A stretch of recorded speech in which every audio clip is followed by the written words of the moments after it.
Hello everyone, welcome to Judiciary Gold YouTube channel. I am Sparsh Jain. I am the center head of Judiciary Gold Delhi and Gurugram centers. And as we are well aware कि हमारा 2 मार्च को Himachal judicial services का prelims exam scheduled है और ज्यादा time नहीं बच रहा, तो आई थॉट कि फटाफट से आपको मैं लास्ट 10 डेज की स्ट्रेटेजी बताऊं कि किस तरीके से हमें अपनी पढ़ाई को स्ट्रीमलाइन करना चाहिए सो दैट कि अगले 10 दिन के अंदर हमारी प्रिपरेशन कंप्लीट हो जाए. आई एम प्रिज्यूमिंग कि अभी तक आप सब अपना सारे टॉपिक्स कवर कर चुके हैं, सारा सिलेबस कवर कर चुके हैं. It is the time for the revision now, right? So इस रिवीजन को कैसे किया जाए सो दैट कि 10 दिन के अंदर अच्छे से रिवीजन हो जाए, हर एक टॉपिक टच हो जाए, सिलेबस सारा कंप्लीट हो जाए. तो आज की इस वीडियो के अंदर हम लास्ट 10 डेज का फाइनल रिवीजन प्लान डिस्कस करने वाले हैं, राइट? सो स्टार्ट करते हैं इसको. सबसे पहले हमें पता है प्रीलिम्स 3 पार्ट्स में होना है. 50-50 क्वेश्चंस आएंगे, 50 क्वेश्चंस ईच, मतलब टोटल 150 क्वेश्चंस आएंगे. पहले सिविल लॉ 1 होगा, फिर आपको हाफ एन आवर 1 आवर के करीब का 1 घंटे का ब्रेक मिलेगा, फिर सिविल लॉ 2 होगा, फिर अगेन 1 घंटे के करीब का फिर ब्रेक मिलेगा, and then criminal law. So basically 3 parts में सिलेबस डिवाइड कर दिया गया. So that is the good part, क्योंकि 50 क्वेश्चंस है एक एग्जाम में. सो बेसिकली 3 अलग अलग पेपर हो गए एंड आपको थोड़ा सा टाइम भी मिलेगा फटाफट से एक बार डायरेक्ट को वापस से फ्लिप करने का, ठीक है? इसमें civil law 1 and civil law 2 तो बहुत स्कोरिंग रहते हैं, इजी होता है, पर क्रिमिनल लॉ के अंदर ज्यादातर हम देखेंगे कि केसेस बहुत सारे पूछे जाते हैं. तो प्लीज क्रिमिनल लॉ के ऊपर तो बहुत अच्छे से केसेस प्रिपेयर करके रखो. Although civil law 1 civil law 2 के अंदर भी केसेस के ऊपर क्वेश्चंस आते हैं, पर फिर भी क्रिमिनल लॉ के और ज्यादा अच्छे से ध्यान रखना. सारे जो इंग्लिश केसेस होते हैं, जो मेन जितने भी अपने प्राइवेट जो डिफेंसेस हैं, जनरल एक्सेप्शंस हैं आईपीसी के अंदर, उसके अंदर जो मेन केसेस हैं, या इस तरीके की जो इंपॉर्टेंट जजमेंट्स है सभी टॉपिक्स की, अच्छे से प्लीज उसको रिवाइज कर लेना, अदरवाइज बहुत मुश्किल हो जाएगा पेपर क्रैक करना. एंड नेगेटिव मार्किंग है नहीं, एंड हमारा safe score I believe it should be 130 right questions, which means 260 marks on this I am saying on the basis of the previous cut-offs, ठीक है?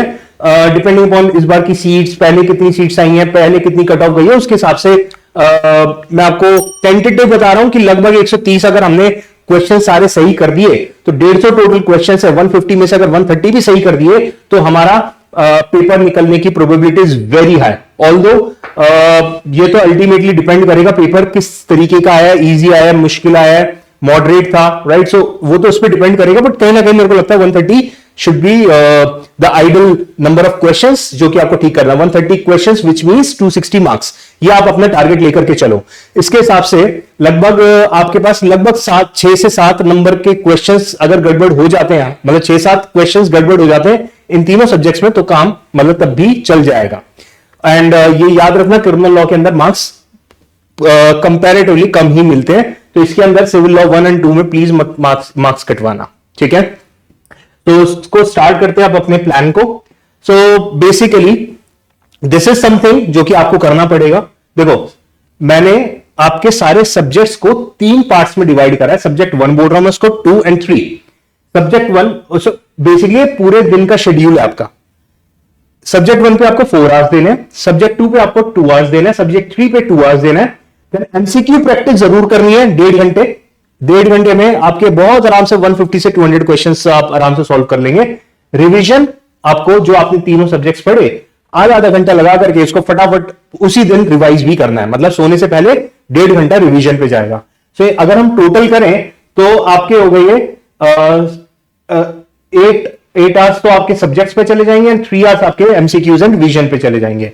तो अराउंड 11 आवर्स के करीब, लगभग 11 घंटे 11 आवर्स का ये शेड्यूल हमारा बनेगा. ये हमें करना ही पड़ेगा, there is no other option, ठीक है? क्यों ऑप्शन क्यों नहीं है? अगर इतना नहीं करोगे आपका सिलेबस रिवीजन नहीं हो पाएगा लास्ट 10 डेज के अंदर.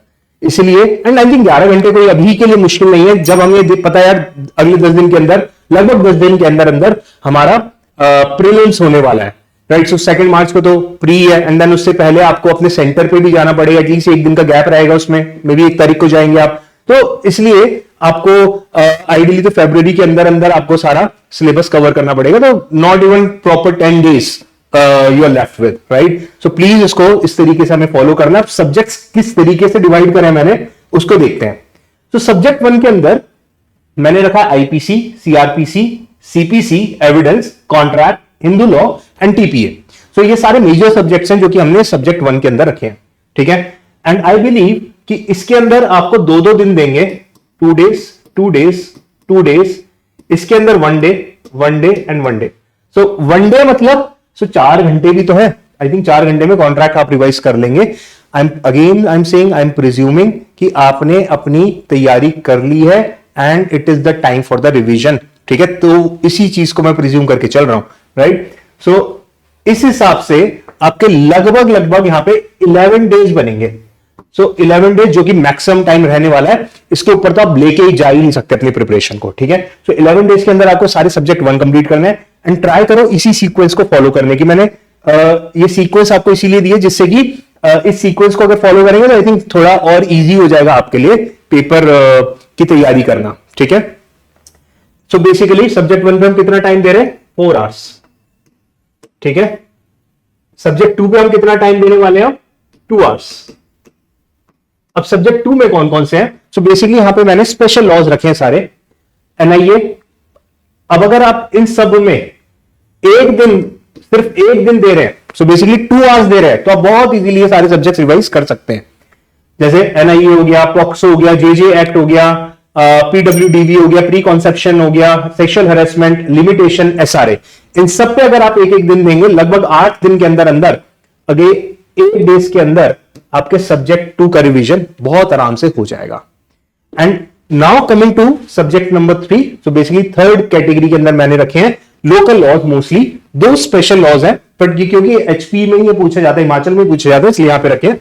HP excise act, stamp act, courts act, Himachal Pradesh urban rent control. So basically मैंने इनको अलग करा है, यहां पे गैप दिया, इनको अलग करा है, वो इसलिए इसके अंदर आपको अगेन एक दिन देंगे, बहुत इजीली आप इसको रिवाइज कर लेंगे, ज्यादा टाइम नहीं लगेगा आपको।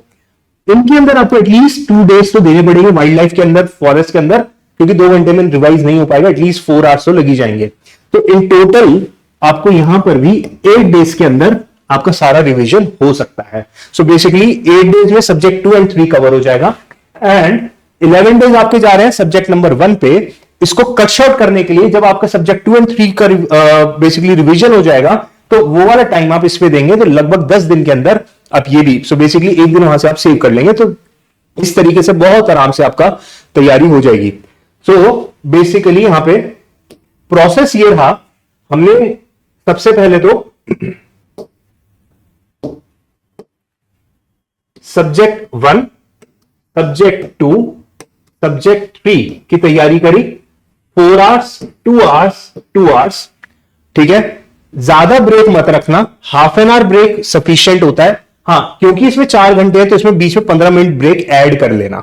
अगर बार बार ब्रेक लेंगे तो आपकी कंसंट्रेशन नहीं हो पाएगी, आपकी तैयारी प्रॉपर नहीं हो पाएगी। तो प्लीज अब टाइम नहीं है ब्रेक्स का, बस फोकस करो एग्जाम क्लियर करने में। एंड आई एम श्योर एक बार अगर इस स्ट्रेटेजी को फॉलो करोगे, आपका बहुत आराम से सारा सिलेबस कवर हो जाएगा, अगले 10 दिन से पहले ही कवर हो जाएगा आपका। तो यहां पर आपके 8 आवर्स जाएंगे। इसके अलावा आपको एमसीक्यू प्रैक्टिस करनी है, और पूरे दिन में आपने जो 3 सब्जेक्ट्स पढ़े, लगभग आधा घंटा तीनों पे दोगे, तो उसकी रिवीजन करनी है, ठीक है, जिस पे आपका जाने वाला है 1.5 hours, which would be 3 hours, ठीक है। तो यही चीज जो मैंने अभी आपको समझाई थी, वही सेम चीज फिर से बता रहा हूं। तो लगभग 11 घंटे में आपकी बहुत आराम से, अगर आप इस 11 घंटे को फॉलो करेंगे तो आपका सारा सिलेबस कवर हो जाएगा। प्लीज एमसीक्यू प्रैक्टिस करते रहना। हाँ, अगले 7-8 दिन तक प्रैक्टिस करना, लास्ट के 2-3 दिन बिल्कुल एमसीक्यू प्रैक्टिस मत करना। फिर उसके बाद जब सारा सिलेबस एक बार आपका कंप्लीट रिवीजन हो जाएगा इस प्लान को फॉलो करते हुए जो मैंने अभी जस्ट आपको बताया, उसके बाद अब आपको क्या करना है, सिर्फ आपको रिविजन्स करनी है।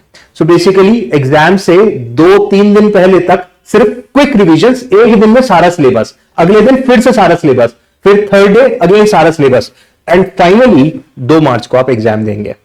एंड प्लीज अपना जो पढ़ाई का टाइम है रात में अब मत रखना, क्योंकि स्लीप साइकिल अदरवाइज डिस्टर्ब हो जाएगी। जो टाइम सोने का है रात का, वो सोने पे देना। 7 घंटे सफिशिएंट होती है स्लीप, इनफैक्ट 6 घंटे भी सफिशिएंट होती है वैसे तो, 6 to 7 hours more than sufficient time है सोने के लिए। एंड ऑल्सो अब आप अगले 8-10 दिन जो अब एग्जाम से पहले का टाइम बचा है, इसमें प्लीज आउटसाइड फूड बिल्कुल बंद कर देना, जंक फूड नहीं खाना है। अदरवाइज अगर हेल्थ अफेक्ट हो गई तो आपकी प्रिपरेशन वीक हो जाएगी.